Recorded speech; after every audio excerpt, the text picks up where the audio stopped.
বন্ধুরা, Bengali food cooking চ্যানেলে সকলকে স্বাগতম। তো বন্ধুরা, সকলেই কেমন আছেন? আশা করি সকলেই ভালো আছেন। আমিও ভালো আছি। আমি টুম্পা। তো বন্ধুরা, আমি আজকে বানাবো সন্ধ্যার একটা হালকা ফুলকা টিফিন। সেটা হচ্ছে গোলা রুটি। এই গোলা রুটি আমি কিভাবে বানাবো সেটাই আমি আপনাদের সাথে শেয়ার করব। এই গোলা রুটি কিন্তু বাচ্চা থেকে বুড়ো সকলেই খেতে ভীষণ পছন্দ করে। তো বন্ধুরা, এখানে দেখুন আমি এখানে 500 গ্রাম আটা নিয়ে নিয়েছি।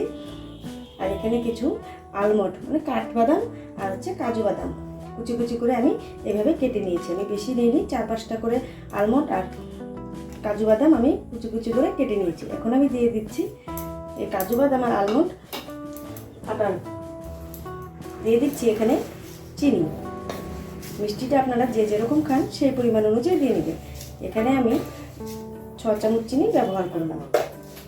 দিয়ে দিচ্ছি বন্ধুরা সামান্য পরিমাণ লবণ। এখানে আমি সামান্য পরিমাণ লবণ ব্যবহার করছি। এখন আটা আমি ভালো করে এই মিশ্রণগুলিকে মিশিয়ে নিব। তো বন্ধুরা, এই গোলা রুটির রেসিপিটি যদি আপনাদের ভালো লেগে থাকে অবশ্যই একটা লাইক কমেন্ট শেয়ার করবেন আর সাবস্ক্রাইব করবেন। তো বন্ধুরা দেখুন, আমি ভালো করে চিনি আর কাজু বাদাম সব একসাথে মিশিয়ে আমি হাত দিয়ে একটু মেখে নিলাম। এখন আমি দিয়ে দেবো এই হাতার সাহায্যে 2 হাতা দুধ। এটা গরুর দুধ আমি আগে থেকে জাল করে রেখেছিলাম। তো বন্ধুরা, এখানে আমি দুধটা বেশি ব্যবহার করবো না, দুধ না দিলেও হয়। এখানে আমি 2 থেকে 3 হাতা আমি দুধ ব্যবহার করছি। তো এখানে আমি দিয়ে দিলাম। এখন আমি দিয়ে দেবো জল দিয়ে আমি ভালো করে মেখে নেব। তো দেখুন বন্ধুরা, দুধ আমি আটার সাথে একটু ভালো করে মেখে নিয়েছি। এখন আমি অল্প অল্প করে জল দিয়ে এই গোলাটাকে তৈরি করে নেব। একবারে আমি বেশি জল দিব না, অল্প অল্প করে জলটা মেশাবো, তার বেশি জল দিলে একদম নরম হয়ে যাবে। এই দেখুন বন্ধুরা, আমি এইভাবে অল্প অল্প করে জল দিয়ে আমি হাত দিয়ে মেখে নিচ্ছি। একটা আমি গোলা তৈরি করে নেব। তো দেখুন বন্ধুরা, আমি হাতের সাহায্যে এইভাবে একটু ফেটিয়ে নিচ্ছি। কোনো দানা দানা ভাব থাকবে না। দানা দানা ভাব থাকলে এই গোলা রুটিটা খেতে ভালো লাগবে না। আর আমি একটু ভালো করে ফেটিয়ে নিচ্ছি বন্ধুরা, তাহলে চিনিটাও তাড়াতাড়ি গলে যাবে। একদম গোলা রুটিটা সফট এবং নরম হবে, খেতেও ভালো লাগবে।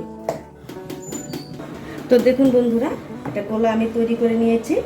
এখন আমি এই গোলাটাকে কীভাবে ভাজবো সেটাই আমি আপনাদের সাথে শেয়ার করবো। তো চলুন বন্ধুরা, আমি এই গোলা রুটিটা ভেজে নিচ্ছি। চিনি কিন্তু খুব সুন্দর গলে গেছে বন্ধুরা। তো দেখুন বন্ধুরা, এখানে আমি একটা তাওয়া বসিয়ে দিয়েছি, গ্যাস অন করে দিয়েছি, তাওয়া গরম হয়ে গেছে। এখন আমি দিয়ে দিব এখানে তেল।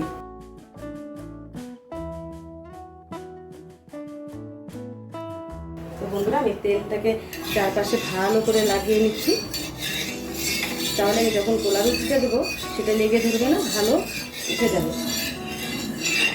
এখন আমি দিয়ে দেবো গুলিয়ে রাখা গোলাটা।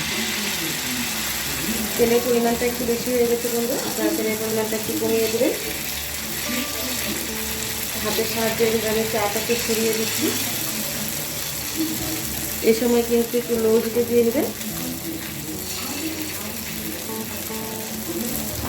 তো দেখুন বন্ধুরা, এখন আমি উল্টে দেবো। উল্টে দিয়ে আমি এটি ভালো করে ভেজে নেব।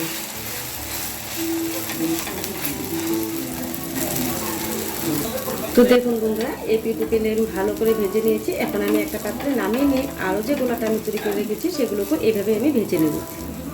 তো দেখুন বন্ধুরা, গোলা রুটি ভাজা হয়ে গেছে। Thank you for watching this video.